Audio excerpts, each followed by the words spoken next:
नीले। अरे दुल्हन कहाँ पड़ी हो, लौकत नहीं की? माई हम तो सोचले रहने की आज भौजी के हाथ का खाना खाए के मिली। अच्छा नया नया दुल्हन आइल बिया, अब वहीं ओकरा के चूल्हाड़ी में घुसा दी। खा तू लोग, हम ओकरा के खाना खिया क्या होता नहीं। दुल्हन आप किससे पूछ के अंदर आई? क्या आपको पता नहीं है कि किसी के भी कमरे में अंदर आने से पहले नॉक करके आना चाहिए? कहा करके आओ चाहिए दुल्हन? नॉक करके, मतलब दरवाजा खटखटा के।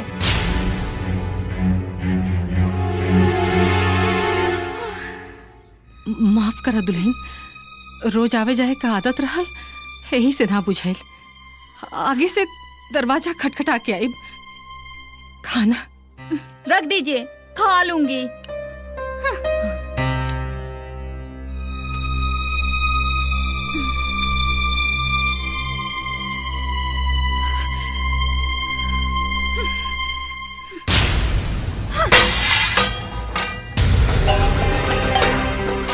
बहू ये का बदतमीजी है, और ये खाना काहे फेंक देलू? ये कोई खाना है? ऐसे खाने तो हमारे घर के कुत्ते भी नहीं खाते। भाऊजी हमने यहाँ खाना इंसान खाती बनेला। अगर तोहरा कुकुर वाला खाना पसंद बा ना तो काल से खाना कुकुरे वाला बनी, का दिक्कत बा? किशन जबान संभाल के बात कर। देखा दुल्हन, अन्न का अपमान ना कइल जाला बेटिया। तोरा के खाना पसंद नहीं खे तब काली से तोरा पसंद का खाना बना देवल करब। हाँ। कौनो जरूरत नहीं के अलग से खाना बनावे के। जेकरा के ई खाना पसंद नहीं के वो अपन खाना खुद बना ली। चाय बना तैबे न करेला तो खाना कहाँ से बनी? देखो जुबान संभाल के बात करो। मैं इस घर में इसलिए नहीं आई हूँ कि मैं तुम लोगों के लिए खाना बनाऊं। मैं किसी की नौकरानी नहीं हूँ। तोहार कहे के मतलब का बा भौजी? माई हमने खातिर खाना बनावे ले ते का हमनी का नौकरानी हो गई? वो तुम्हारी क्या है ये तुम ही जानो, मुझे उससे कोई लेना देना नहीं है। भाऊजी तोहरा का हमनी के बियाह के लिए आइल बनी सा, हमनी के भौजी कहले सा और लोग बेटी कहेला। और जब तक ले रिश्ता बा तब तक ले पूरा लेना देना बा। तुम तो मुझसे बात ही मत करो, मैं तो तुम्हारी शक्ल भी नहीं देखना चाहती। तू देखा चाहे मत देखा, हमरा पर कोनो विशेष फर्क पड़े वाला नहीं के। लेकिन एगो बात कान खोल के सुन ला, तू ये घर के बहू हो और बहू जैसन रहे के परी। ओ तो तुम मुझे सिखाओगे कि मुझे कैसे रहना है? सब सीखे के परी, केकरा से कैसन बात कइल जाला और कैसन व्यवहार कइल जाला। भाऊजी हम एक घर के मर्यादा के नहीं की भुलाई, न तो हाथ उठावे हमरो आवेला। किसान ये सब का होता? राम अच्छा हुआ कि तुम आ गए और तुमने सब अपनी आंखों से देख लिया। देखा तुम्हारे पीठ पीछे तुम्हारे घर वाले मुझसे कैसा कैसा बर्ताव करते हैं। हे बिटिया, बिटिया बात सुना, बात क्या के मत बढ़ावा। ऐसा छोट मोट बात था हर घर में होता रहेला। ये छोटी मोटी बात है, सिर्फ थप्पड़ मारना ही तो रह गया था, बाकी सब कुछ तो कर ही चुके थे आप लोग। देख किसान, ते सच सच बताओ, का कहली सब भौजाई का साथे? हमसे का पूछा था? इनका से पूछा? अरे एकरा से का पूछी? एकरा तो एक दिन भी ना बोली घर में आइला। और देख तोरा के हम अच्छा तरह से जानता नहीं, ते ही कुछ कही लोग बे। वाह भैया वाह, एक दिन में तू भौजी के तरफदारी करे लगला। हमने के इतना दिन के प्यार पर भौजी के एक दिन के प्यार भारी पड़ गई। राम बिना जानले सुनले तो हर हिम्मत कैसे भइल अपन छोटे भाई के ऊपर हाथ उठावे के? ये काम तो तोहरा करे के चाहिए बाबूजी। ये इतना देर से अपना भौजाई के साथ बदतमीजी करता, आज तू लोग बैठ कर तमाशा देखा रहा। अरे तमाशा के करता? ई छोड़, ई तमाशा काहे होता ई हम अच्छा से जानता नहीं। बेटा तोरा ई घर छोड़ के जाए के बाना तो जा, बाकी जाए के बहाना मत खोजा। अरे कैसन बात करता नहीं राम के बाबूजी? अरे तू चुप कर। ई तोहार बेइज्जती कैले सिया तो हम चुप रहनी है, अपना दोनों देवर के बेइज्जती कैले सिया तो हम चुप रहनी है, ये हमार बेइज्जती कैले सिया तो भी हम चुप रहनी है। अरे बिना गलती के अपन छोट भाई के ऊपर हाथ उठावले ये हम बर्दाश्त नहीं कर सकत। बेटा तोरा रात के बात याद बानू कि तू हमरा से का बोलला कि तोहार ससुर तोहरा के घर जमाई बनावल चाहता रहे, तो हम तोहरा से का पूछनी, तू का जवाब देला? तो तू कहला कि बाबूजी से पूछ के बताए। अरे हमरा के तो तभी पता चल गई कि तोहार मन में खोट बा, ना तो तोरा बाबूजी के आड़ के जरूरत ना पड़ी। अरे तू तो खुद सीधा जवाब दे सकत रहला, पर ना ठीक बा, तोहरा जाए के बाना प्रेम से जा, पर हमारे एक बात याद रखिया, घर जमाई की हालत धोबी के कुत्ता से भी बदतर होला। अब तो इन्होंने तुम्हें कुत्ता भी कह दिया, फिर भी तुम यहाँ खड़े हो, न जाने कैसे मर्द हो। पायल दुल्हन पायल पायल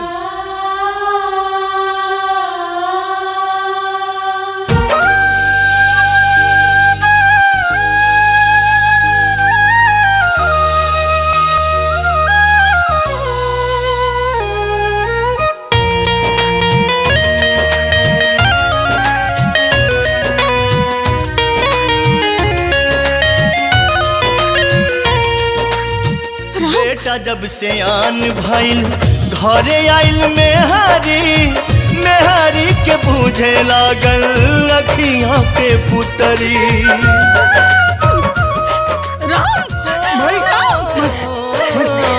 मेहंदी महावर के छूटल नाही रंग हो, घरे में पतोहिया मचावे लागल जंग हो।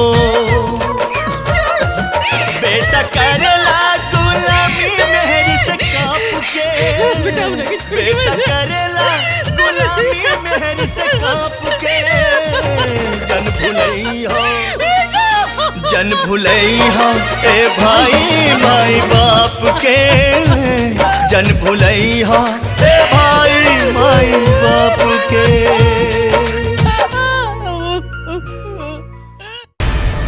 बाबूजी तोर माई कहूँ बाड़ी रे। बाबूजी बाबूजी चल हट।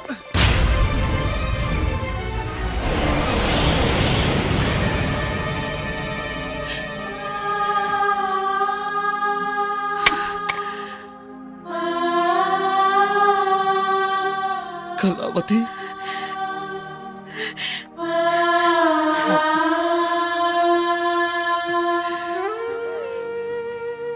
कहा रे सोना, जौहन भाई तोहरा के अपना कोख से जन्म देलस, वही के घर के नौकरानी बना देले। बाबूजी तू हमरा के गलत समझता रहा। हम तो तोहर पोती के देखभाल करे खातिर माई के बुलौले रहनी। बाबूजी चुप रह। अब तू हमरा के सिखाइबे? अरे जो तोर माई तीन लड़का के जन्म देके अकेला पाल पोस के सियान कैली। अरे कबू बुलौली अपना माई के? और तय एगो लड़की पैदा करके गांव से अपन माई के बुला के नौकरानी बना दे है। अरे लड़का पाले पोसे के बेवत नहीं के तो पैदा काहे कर ले रे? बाबूजी मर गए ले तोर बाबूजी। चल जा अपन माई के सामान लेके आ। बाबूजी हमार बात तो सुन ली। ए चल तोर सामान कहाँ बा? चल चल।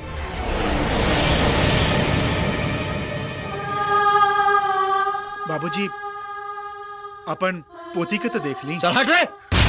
बाप कौन बेटा और के कर पोती?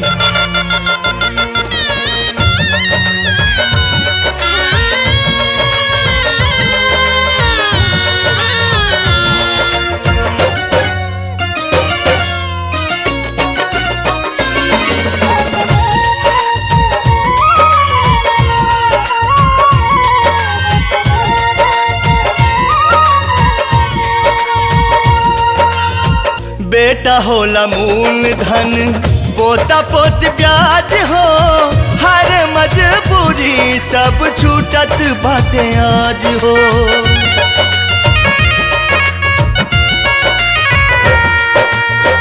एक बेर जे अपना माई बाप के भुलैबा, धरती त धरती नरक में ना जगह पैबा। जन्मो जन्म नाही माफी मिली आपके, जन्मो जन्म नाही माफी मिली आपके। जन भुलई हो ए भाई माई बाप के, जन भुलई हो ए भाई माई बाप के। वक्रतुण्डमहाकाय सूर्यकोटि समप्रभा निर्विघ्नं कुरु मे देव सर्वकार्येषु सर्वदा।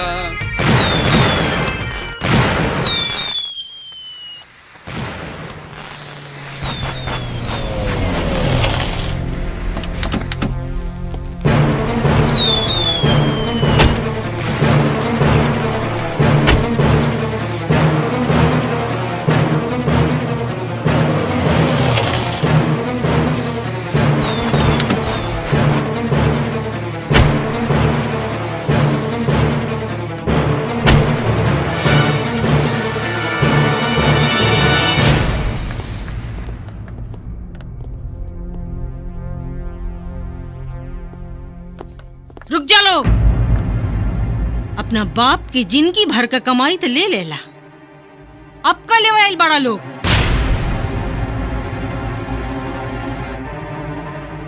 ये घर का सुख शांति और मान मर्यादा कुल तो पहलवे बेच के खा गए बड़ा लोग, अब का बेचे आइल बड़ा।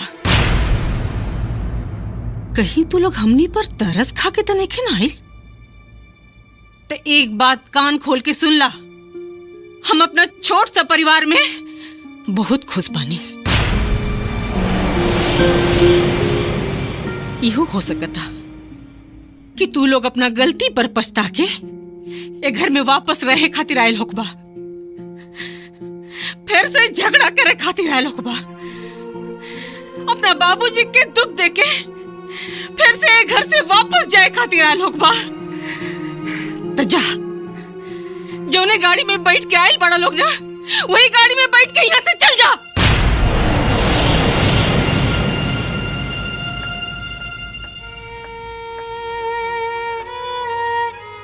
दीदी, रहुआ लोग अंदर चली ना, हम हाथ जोड़तानी, चली ना।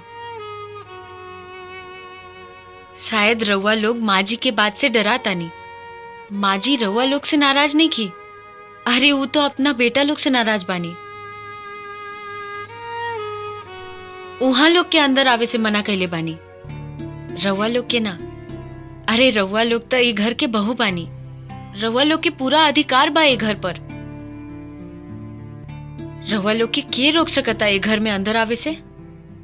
चली ना दीदी, आई ना, चली लोग। दी हमरा के, ए बेटा आवा आवा हमरा लगे, आवा बेटा आवा। चली ना दीदी, आई।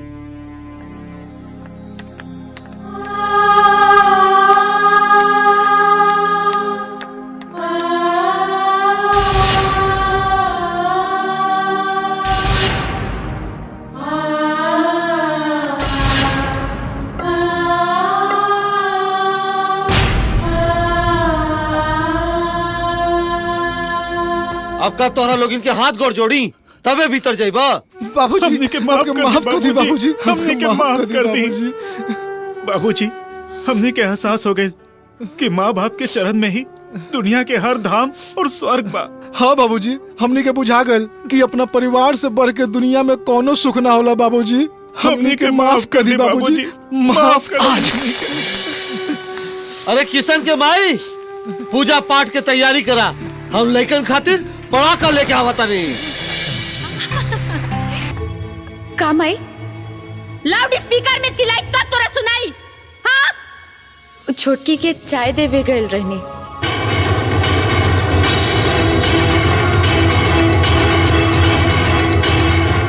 मम्मी, अब का ई घर में एक कप बढ़िया चाय भी न मिली। सवेरे सवेरे मूड खराब हो गई।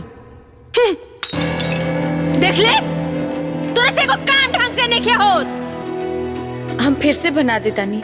कोनो जरूरत नहीं खे, जैसे ते मनहूस वैसे तोर काम मनहूस। इले अच्छा तो हम घर में नौकर रख लेती। माई तो मर गई, बाकी छोड़ गई विपत हमर कलेजा डाले खातिर। हर हर महादेव जजमान जी। प्रणाम पंडित जी। सदा सुखी रही। का देखता रे? हमरा के खोइबे तबे जेबे का? जो पंडित जी खातिर पानी लेके आओ। ठीक बा माई। आए पंडित जी। हाँ। बैठी और बताई, हमारे स्टैंडर्ड लाइक आपके कोनो रिश्ता नजर में आए? देखी, जोड़ी तो भगवान बनावे ले। आई मंगल पंडित दूगो परिवार के मिलावे ले। दोनों बचियन के फोटो आज दी, अकाले सगुन के डेट ली। देखी पंडित जी, बड़की खाती तो भिखारी भी चली, बाकी हमार स्वीटी खातिर हमरा राजकुमार ही चाहिए। आहा, वाह, का उत्तम विचार बा, बहुत उत्तम बा।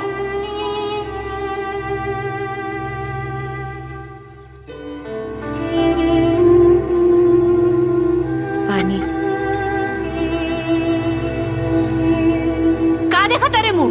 भाग यहाँ से। मनहूस। पंडित जी हाय दोनों के फोटो है। अच्छा, वाह वाह, अति सुंदर।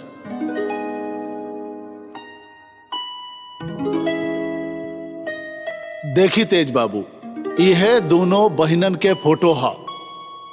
लड़की तो दोनों सुंदर बड़ी सब। हर हर महादेव। ला तू देखा का कहता रू? हाँ जी, फोटो तो बहुत सुंदर बा। तो काल है होने के जतरो बा, चल के लड़की देख ली। हाँ हाँ काहे ना, काल है चल जा। हाँ हाँ, शुभ काम में देरी ना करे के चाहिए। तेज आई माँ जी बैठी।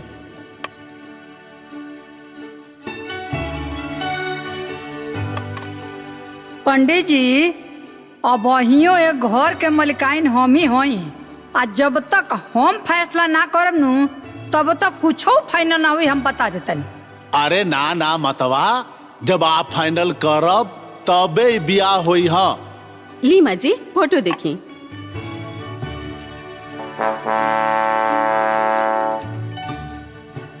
का रे ई खाली एक कागजवा पकड़ा दिल बड़सन का, एमे तो कुछ लौकते नहीं थे।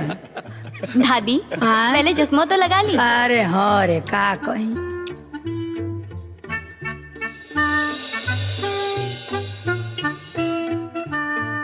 हाँ तो माई हाँ बाबू, का फैसला बा? फोटो तो बहुत सुनर बा, बहुत सुंदर बा। हमार तो फाइनले फैसला बा। बाकी हमरा तरफ से फाइनल नहीं खे। और ना नुकुर नहीं खे करे के, नहीं तो बकुली देखा तारे नु, यही से इतना मार मार बता देता नहीं हो। अरे माँ जी तो ऐसे ही बोला तानी, लड़की तो सबके पसंद बिया। तो कल है चल के लड़की देखे के प्रोग्राम बना लिहल जाए। हाँ हाँ बिल्कुल, हाँ। काल है चल के देख लिहल जा।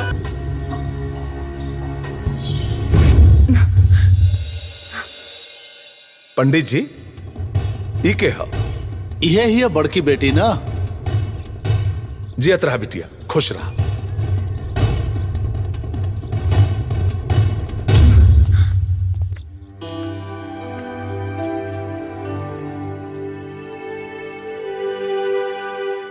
पंडित जी ई के है? इहे के ना दोनों बेटिया है। रोवा जानता नहीं का? इनके हम कैसे भुलाए?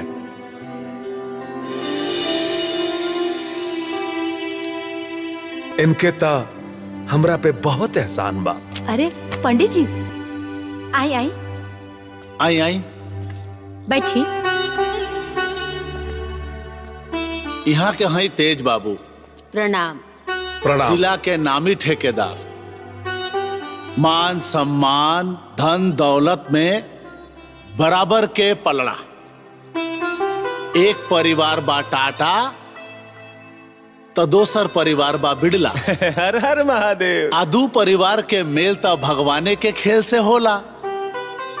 अब तो हम कहतानी कि देर ना करी और जल्दी से मंगलम भगवान विष्णु कर डाली। इतना जल्दबाजी ना पंडित जी, यहाँ के हमार शानो शौकत तो देखिए लेनी, दोनों बेटियनों के देख ली। ओकर कौनो जरूरत नहीं खे। रुआ बेटी के हम अपन बेटी ना समझनी, रुआ इज्जत के हम अपन इज्जत ना समझनी, तो हमरा रिश्तेदार बने के कौनो हक नहीं खे। हाइला ई हमरा तरफ से दोनों बेटिन के आशीर्वाद हो। प्रणाम करतानी हुजूर। सरकारी बाबू यहाँ के तेज बाबू, हमार होखे वाला समधी। समाधि गणित तो बहुत अच्छा लगौली। बेटी का मालिक बेटा और खेती का मालिक बाप, और हुजूर के का मिली के सरकारी बाबू का बरबरातनी? अरे बरबरात नहीं की हुजूर, इनकर असलियत बतावतानी। अरे बड़का हुजूर के ऑफिस में ये गो मामूली खजांची रहल, और बड़का हुजूर के दिहल 15,000 के भीख से ई खजांची से ठेकेदार बन गई। अब राउर समय इतना पातर हो गई बा कि राउर बेटी एगो नौकर के घरे का बहुरिया बनी। अरे इतना बड़ खानदान पर एगो नौकर के एहसान। सरकारी आपन औकात में रह के बात करा। तू औकात में रह। भले जूता में चाहे कतनो हीरा जड़ा रहे, ओकर जगह पैर में ही होला, कपार पे ना। माई ले दो चाय। नौकर के औकात जमीन पर बैठ के जुठन चाटे के होखेला, ना कि सोफा पे बैठ के चाय पिए के। तारा देवी, इतना घमंड ठीक नहीं खे। काहे से कि घमंड भगवान के ग्रास होला, और फिर इतिहास गवाह बा कि घमंड करे वालन के घमंड जरूर टूटेला, और तोहरो घमंड जरूर टूटी। के तूरी हमार घमंड।